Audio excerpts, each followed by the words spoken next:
Good morning, friends. Welcome to the channel. We will continue our discussion on the definitions under GST. We will take up today other definitions which will cover business, e-commerce, electronic commerce operator, consideration, input tax credit, person and place of business. So these definitions, meaning of these we already know, but let us see the definitions given under GST. So GST Act gives us the definition of business. So ಇವೆಲ್ಲಗಳ ಅರ್ಥ ನಮಗೆ ಗೊತ್ತಿದೆ, ಆದರೆ G S T ಇಲ್ಲಿ ಇದನ್ನು ಹೇಗೆ define ಮಾಡಿದ್ದಾರೆ ಅನ್ನೋದನ್ನು ನಾವಿಲ್ಲಿ ನೋಡೋಣ. So business includes any trade, commerce, manufacture, profession, vocation, adventure, wager or any other similar activity whether it is for a pecuniary benefit. Pecuniary ಅಂತಂದರೆ ಮಾನಿಟರಿ, ದುಡ್ಡಿನ ಸಲುವಾಗಿ. ಸೊ ಯಾವುದೇ ಒಂದು ಟ್ರೇಡ್ ಅಥವಾ ನಾವು ಕಾಮರ್ಸ್ ವ್ಯವಹಾರ, ಮ್ಯಾನುಫ್ಯಾಕ್ಚರಿಂಗ್ ಇರ್ಬೋದು, ಉತ್ಪಾದನೆ ಇರ್ಬೋದು, ಅಥವಾ ಪ್ರೊಫೆಷನ್ ಅಂತ ನಾವೇನು ಹೇಳ್ತೀವಿ ಅದು ವೊಕೇಶನ್, ಅಡ್ವೆಂಚರ್ ಇರ್ಬೋದು. ಸೊ ಇವೆಲ್ಲ ನಾವು ಒಂದು ಪೆಕ್ಯುನಿಯರ್ ಬೆನಿಫಿಟಿಗೆ ಮಾಡಿದಾಗ ಅದನ್ನು ಬಿಸ್ನೆಸ್ ಅಂತ ಕರಿತೀವಿ. ಅಥವಾ ಏನು ಹೇಳಿದ್ದಾರೆ ಟ್ರೇಡ್, ಕಾಮರ್ಸ್, ಮ್ಯಾನುಫ್ಯಾಕ್ಚರ್, ಪ್ರೊಫೆಷನ್ ಇವುಗಳಿಗೆ ರಿಲೇಟೆಡ್ ಆ್ಯಕ್ಟಿವಿಟಿಗಳನ್ನು ಮಾಡಿದ್ರೂ ಕೂಡ business. That is any activity or transaction in connection with or incidental or ancillary to point 1. ಅದೇ ರೀತಿ any activity or transaction in the nature of point 1 whether or not there is volume, frequency, continuity or regularity of such transaction.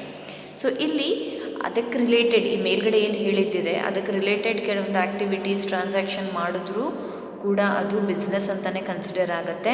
ಅಲ್ಲಿ continuity ಇರಬೇಕು ಅಂತ ಇಲ್ಲ, regularity ಇರಬೇಕು ಅಂತ ಇಲ್ಲ, ಅಥವಾ ಇಷ್ಟೇ ವಾಲ್ಯೂಮ್ ಇಷ್ಟೇ ಪ್ರಮಾಣದಿರಬೇಕು ಅಂತ ಏನೂ ಇಲ್ಲ. ಸೊ ಅದೇ ರೀತಿ supply or acquisition of goods including capital, goods and services in connection with commencement or closure of business, ಇದು ಕೂಡ ಬಿಸ್ನೆಸ್ ಅಂತ ಕನ್ಸಿಡರ್ ಆಗುತ್ತೆ. ಅಂದರೆ ಸಪ್ಲೈ ಮತ್ತು ಅಕ್ವಿಸಿಷನ್ ಅಂತಂದರೆ ಅದನ್ನು ಪಡ್ಕೊಳ್ಳೋದು, ಸಪ್ಲೈ ಅಥವಾ ಅದನ್ನು ಪ್ರೊಕ್ಯೂರ್ ಮಾಡಿಕೊಳ್ಳೋದು, ಗೂಡ್ಸನ್ನು ಪ್ರೊಕ್ಯೂರ್ ಇನ್ಕ್ಲೂಡಿಂಗ್ ಕ್ಯಾಪಿಟಲ್ ಗೂಡ್ಸ್, ಈ ಫಿಕ್ಸ್ಡ್ ಅಸೆಟ್ಸನ್ನು ಸೇರಿಸಿ ಇದು ಬಿಸ್ನೆಸ್ ಆಗುತ್ತೆ. ಅದೇ ರೀತಿ ಈ provision by club, association, society or any such body of facilities or benefits to its members.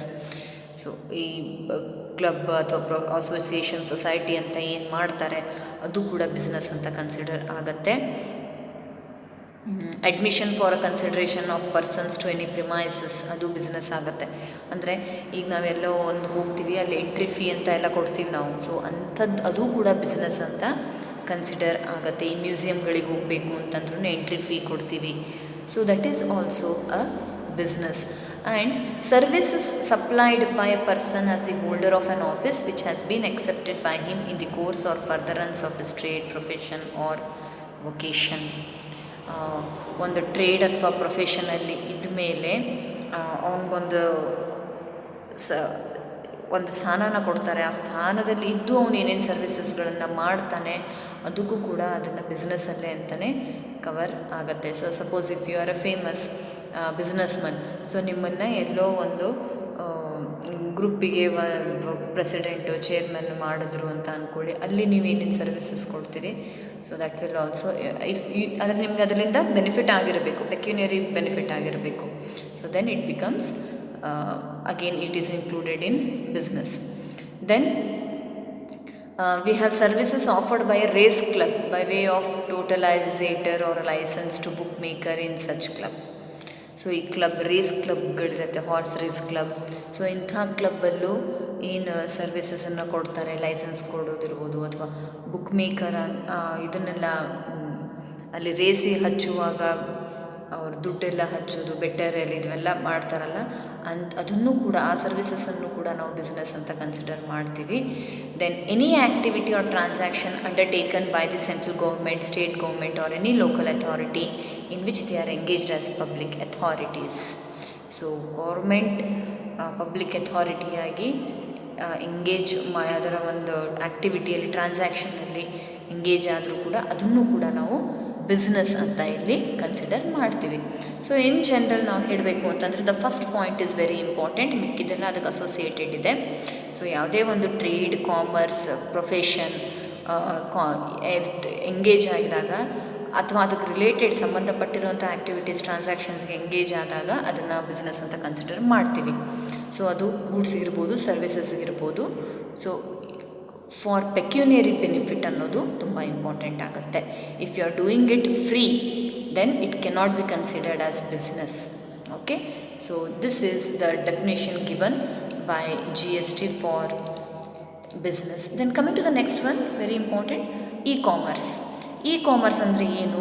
E-commerce long form is electronic commerce. So supply of goods or services or both including digital products over digital or electronic network, ಇದನ್ನು ನಾವು e-commerce ಅಂತ ಕರಿತೀವಿ.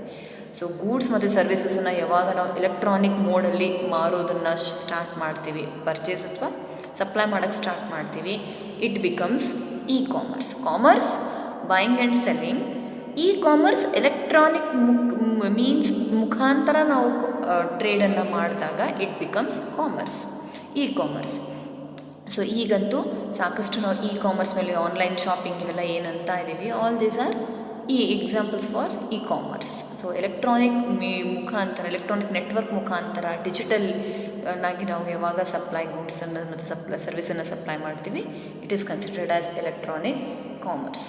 And the person who does it, ಅದರಲ್ಲಿ ಯಾರು engage ಆಗಿರ್ತಾರೆ, ಅದನ್ನು handle ಎಲ್ಲ ಯಾರು ಮಾಡ್ತಾರಲ್ವ, ಅವ್ರಿಗೆ ನಾವು ಎಲೆಕ್ಟ್ರಾನಿಕ್ ಕಾಮರ್ಸ್ ಆಪರೇಟರ್ ಅಂತ ಕರಿತೀವಿ. So any person who owns, operates or manages digital or electronic facility or platform for electronic commerce. So e-commerce ಈ ಪ್ಲ್ಯಾಟ್ಫಾರ್ಮ್ ಏನಿದೆ, ಆನ್ಲೈನ್ ಎಲೆಕ್ಟ್ರಾನಿಕ್ ನೆಟ್ವರ್ಕ್ ಏನಿದೆ, ಅದನ್ನು ಅದರ ಓನರ್, ಅದನ್ನು ಆಪ್ರೇಟ್ ಮಾಡೋನು, ಅದನ್ನು ಮ್ಯಾನೇಜ್ ಮಾಡೋನು ನಾವು ಎಲೆಕ್ಟ್ರಾನಿಕ್ ಕಾಮರ್ಸ್ ಆಪ್ರೇಟರ್ ಅಂತ ಕರಿತೀವಿ. Then the next definition which is to be considered here is consideration. So consideration in short we can say it is something for something. ಅಂದರೆ ಯಾವುದು ಫ್ರೀ ಇರೋದಿಲ್ಲ, ಒಂದು ಕೊಟ್ಟರೆ ಒಂದು ನಾವು ಇಸ್ಕೊತೀವಿ. So here that if you see the definition, consideration relates to the supply of goods or services involving any payment made or to be made whether in money or kind, then monetary value of any act or forbearance whether or not voluntary. So ನಾನು ಈಗ ಗೂಡ್ಸನ್ನು supply ಮಾಡಿದ್ರೆ ಆ ಸಪ್ಲೈಗೆ ನಾನು payment ಇಸ್ಕೊತೀನಿ. So ಅದಕ್ಕೆ ನಂಗೆ return ಏನು ಬರುತ್ತೆ, that is called as consideration. So ಈ ಪೇಮೆಂಟ್ ದುಡ್ಡಲ್ಲೇ ಇರಬೇಕು ಅಂತ ಇಲ್ಲ, ಅದು ಕೈಂಡಲ್ಲೂ ಇರ್ಬೋದು, ಅದು ದುಡ್ಡು ಬದಲಾಗಿ ನಾನು ಬೇರೆದೇನಾದರೂ ತೊಗೋಬೋದು. ಸೊ ಬೇರೆ ವಸ್ತುನ ನಾನು ರಿಟರ್ನ್ ಆಗಿ ತೊಗೋಬೋದು, ದಟ್ ಈಸ್ ಕನ್ಸಿಡ್ರೇಷನ್. ಅಂದರೆ ಫ್ರೀ ಇರೋದಿಲ್ಲ, ನಾನೊಂದೇನಾದರೂ ಕೊಟ್ಟರೆ ಅದಕ್ಕೆ ಪರವಾಗಿ ನನಗೆ ಏನಾದರೂ ಸಿಗಬೇಕು. ಸೊ ಅದೇ ರೀತಿ ಅದು ಏನೋ ಒಂದು ಆ್ಯಕ್ಟು ಇರ್ಬೋದು, I will supply you the goods, ನಾನು ಇಷ್ಟು ಗೂಡ್ಸನ್ನು ಕೊಡ್ತೀನಿ, ಆದರೆ ನೀನು ನನ್ನ ಮೇಲೆ ಕೇಸ್ ಹಾಕುವ ಹಾಗಿಲ್ಲ, ಕನ್ಸಿಡ್ರೇಷನ್. ಅಥವಾ ನೀನು ನನ್ನ ಮೇಲೆ ಈ ಆ್ಯಕ್ಷನನ್ನು ಮಾಡೋ ಹಾಗಿಲ್ಲ, ಆ್ಯಕ್ಚುಲಿ ಕೇಸ್ ಹಾಕುವ ಹಾಗಿಲ್ಲ, ಇಂಥದ್ದು ಕನ್ಸಿಡ್ರೇಷನ್ ಆಗೋದಿಲ್ಲ. ಸೊ ಈಗ ನಾನು ಗೂಡ್ಸ್ ಹಾಕಿದ್ರೆ you will give me some time, ನಾನು ಈಗ ಗೂಡ್ಸನ್ನು ಸಪ್ಲೈ ಮಾಡಿದ್ರೆ ನಾನು ಇನ್ನೊಂದು 2 ತಿಂಗಳು ನೀನು ನನಗೆ ಪೇಮೆಂಟಿಗೆ ಟೈಮ್ ಕೊಡ್ತೀಯಾ, ಕನ್ಸಿಡ್ರೇಷನ್. ಸೊ ಎನಿಥಿಂಗ್ ಏನಾದರೂ ಮಾಡ್ತೀನಿ ಅನ್ನೋದು ಕನ್ಸಿಡ್ರೇಷನ್ ಆಗುತ್ತೆ, ಏನಾದರೂ ಮಾಡೋದಿಲ್ಲ ಅನ್ನೋದು ಕನ್ಸಿಡ್ರೇಷನ್ ಆಗುತ್ತೆ.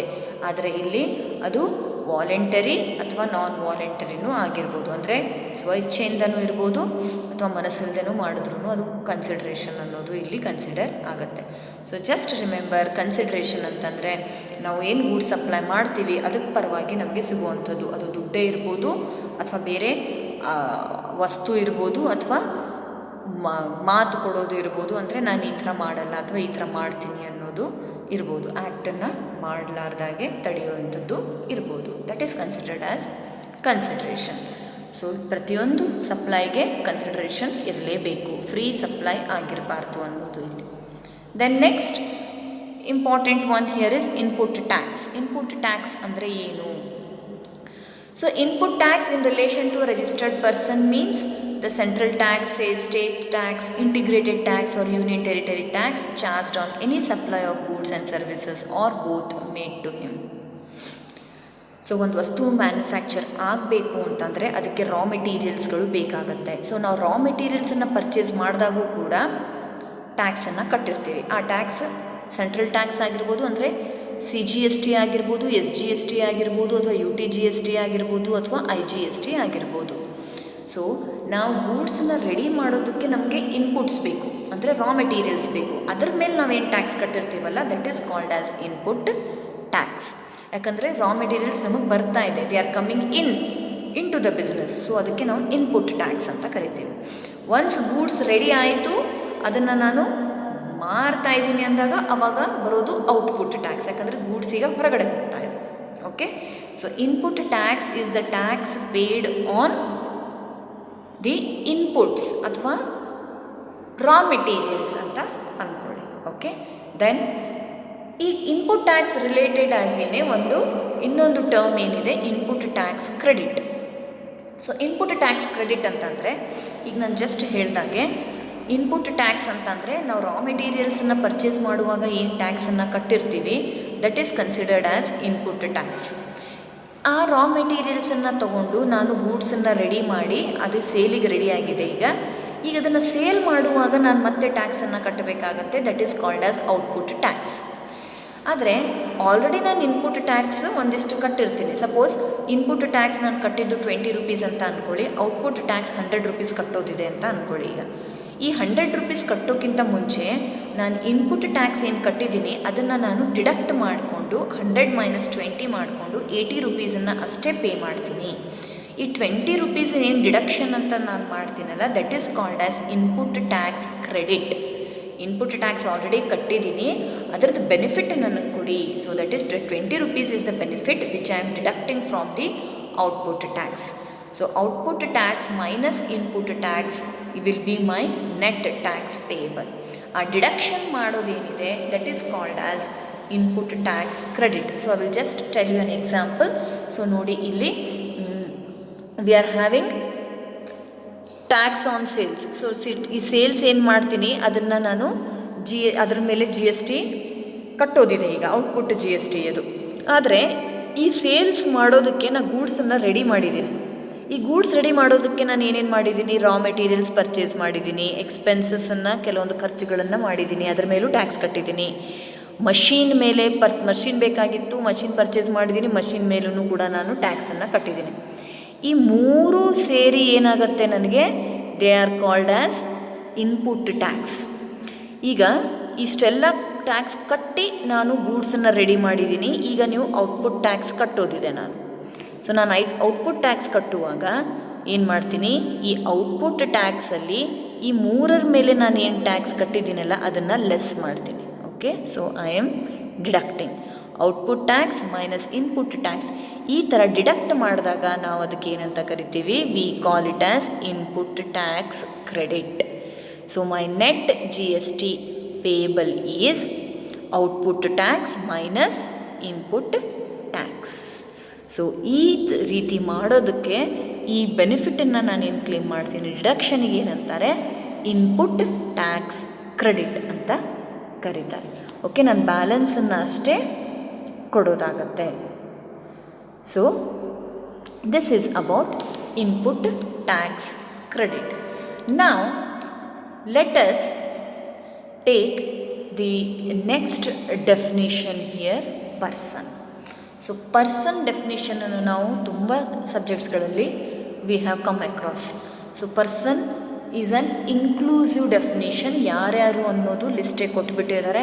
ಸೊ ಪರ್ಸನ್ ಅಂದರೆ ಇಂಡಿವಿಜುವಲ್, ಒಬ್ಬ ವ್ಯಕ್ತಿ ಇರ್ಬೋದು. HUF ಹಿಂದೂ ಅನ್ಡಿವೈಡೆಡ್ ಫ್ಯಾಮಿಲಿ ಅಂದರೆ ಹಿಂದೂ ಅಭಿವ್ಯಕ್ತ ಕುಟುಂಬ ಆಗಿರ್ಬೋದು, ಕಂಪನಿ ಆಗಿರ್ಬೋದು, ಫರ್ಮ್ ಆಗಿರ್ಬೋದು, ಲಿಮಿಟೆಡ್ ಲಯಬಿಲಿಟಿ ಪಾರ್ಟ್ನರ್ಶಿಪ್ ಇರ್ಬೋದು, ಅಥವಾ ಯಾವುದೇ ಒಂದು ಅಸೋಸಿಯೇಷನ್ ಆಫ್ ಪರ್ಸನ್ಸ್ ಇರ್ಬೋದು, corporation setup under any central state or provisional act ಇರ್ಬೋದು, ಅಥವಾ any body corporate incorporated by or under the laws of a country outside India. ಬೇರೆ ಔಟ್ಸೈಡ್ ಇಂಡಿಯಾ ಲಾಸಲ್ಲೂ ಕೂಡ ಒಂದು ಕಂಪ್ನಿ ರಿಜಿಸ್ಟರ್ ಮಾಡಿದ್ರೂ ಅದು ಕೂಡ ಪರ್ಸನ್ ಆಗುತ್ತೆ. ಲೋಕಲ್ ಅಥಾರಿಟಿ ಇರ್ಬೋದು, ಕೋಆಪ್ರೇಟಿವ್ ಸೊಸೈಟಿಗಳಾಗಿರ್ಬೋದು, ಅಥವಾ ಸೆಂಟ್ರಲ್ ಗೌರ್ಮೆಂಟ್, ಸ್ಟೇಟ್ ಗೌರ್ಮೆಂಟ್ ಆಗಿರ್ಬೋದು, ಟ್ರಸ್ಟ್ ಇರ್ಬೋದು, ಅಥವಾ every artificial juridical person who is not following under within any of the above. ಎಲ್ಲಿ ಮೇಲ್ಗಡೆ ಯಾವುದು ಬಿಟ್ಟು ಮತ್ತು ಬೇರೆ ಯಾರೇ ತನ್ನ ಓನ್ ಐಡೆಂಟಿಟಿ ಇದ್ದವರು ಪರ್ಸನ್ ಅಂತ ನಾವಿಲ್ಲಿ ಕನ್ಸಿಡರ್ ಮಾಡ್ತೀವಿ. This is the exclusive. Okay, this is an full complete definition ಕೊಟ್ಟೇ ಬಿಟ್ಟಿದ್ದಾರೆ, ಯಾರ್ಯಾರು ಪರ್ಸನ್ ಯಾರ್ಯಾರು ಪರ್ಸನ್ ಅಲ್ಲ ಅನ್ನೋದು. So person means it includes all these people. ನಾವು coming to the last definition, place of business.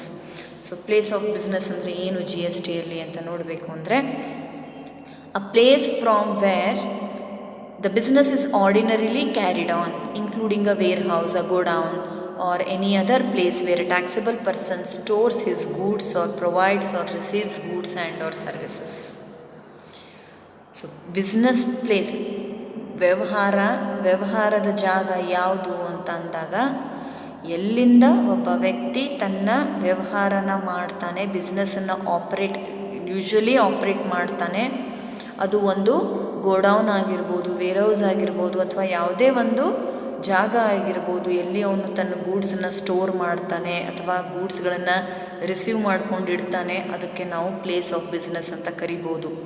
ಅದರ ಜೊತೆಗೆ a place where a taxable person keeps his books of accounts, ಅಥವಾ ಗೂಡ್ಸೆಲ್ಲ ಅಕೌಂಟ್ಸನ್ನು ಎಲ್ಲಿ ಇಡ್ತಾನೆ ಅದು ಕೂಡ ಒಂದು ಪ್ಲೇಸ್ ಆಫ್ ಬಿಸ್ನೆಸ್ ಆಗುತ್ತೆ. ಬಿಸ್ನೆಸ್ ರಿಲೇಟೆಡ್ ಎಲ್ಲ ಅಕೌಂಟ್ಸ್, ಬುಕ್ಸ್, ಡಾಕ್ಯುಮೆಂಟ್ಸ್ ಎಲ್ಲ ಎಲ್ಲಿಡ್ತಾನೆ, that becomes place of business. Or a place where a taxable person is engaged in business through an agent. So ಅವ್ನು ಡೈರೆಕ್ಟಾಗಿಲ್ಲ, ಏಜೆಂಟ್ ಮುಖಾಂತರ ಎಂಟರ್ ಮಾಡ್ತಾನೆ ಅಂತಂದರೂ even that place will be considered as place of business. So from where ever the agent is operating, that will be the place of business. ನಾನು operate ಮಾಡ್ತಿಲ್ಲ, ನನ್ನ agent operate ಮಾಡ್ತಾನೆ ಅಂತಂದ್ರೂ ಅವನು ಎಲ್ಲಿಂದ ಆಪ್ರೇಟ್ ಮಾಡ್ತಾನೆ, that becomes my place of business. So these are the various important definitions which we have to consider under G S T. So remaining things are given the same meaning as it is given in other acts. ಇವು ಏನಾಗಿದೆ, exclusive ಆಗಿ G S ಟಿ ಆ್ಯಕ್ಟಲ್ಲಿ define ಮಾಡಿದ್ದಿದೆ. So this will be the end of this second chapter, extent and definitions of GST. So thank you.